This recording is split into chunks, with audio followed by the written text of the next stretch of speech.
ஒவ்வொரு வருஷமும் மே 2ஆம் ஞாயிற்றுக்கிழமை அன்னையர் தினமாக உலகம் ஃபுல்லாக கொண்டாடுறாங்க. அதுக்கு காரணம் என்னன்னு தெரியுமா?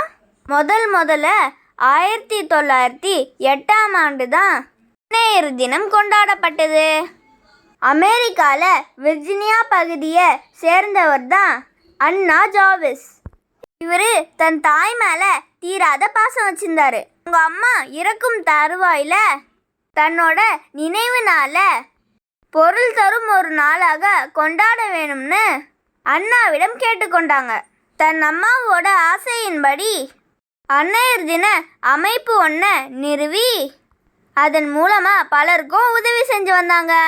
இந்த சமயம் முதல் உலகப் போர் தொடங்கி பல வீரர்கள் போரினால் காயம்பட்டாங்க. வீரர்களுக்கு உதவி செய்ய மருத்துவ குழுவாக மாறிய அன்னையர் தினம் அமைப்பு பல வீரர்களை காப்பாற்றினாங்க. அதுக்கப்புறம் 9 வருஷம் கழிச்சு அமெரிக்க ஜனாதிபதியாக பதவியேற்ற உட்ரோ வில்சன் அன்னையர் தின அமைப்பின் சேவையை போற்றும் விதமாக அதனால மே 2ஆம் ஞாயிற்றுக்கிழமைய உலக அன்னையர் தினமாக கொண்டாடணும்னு அறிவிச்சாரு.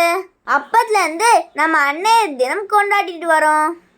கிட்டத்தட்ட 100 வருஷமாக கொண்டாடுறோன்னு சொல்கிறாங்க. பணக்காரனாக இருந்தாலும் ஏழையாக இருந்தாலும் அம்மா பாசம் எல்லாருக்கும் சரிசமமாக தாங்க கிடைக்கும். நமக்காக வாழ்கிற நம்ம அம்மாவை நம்ம சந்தோஷமாக பார்த்துக்கணும். தூக்கத்தையும் பொருட்படுத்தாமல் தனக்கு இருக்குதோ இல்லையோ குழந்தைகளுக்காக உணவு கொடுத்து கருத்துமாக பார்த்துக்கிற எல்லா அன்னையர்களுக்கும் அன்னையர் தின நல்வாழ்த்துக்கள். இந்த வீடியோ பிடிச்சிருந்தா கிட்ஸ் டி சேனலுக்கு சப்ஸ்கிரைப் பண்ணிக்கோங்க. Bye friends.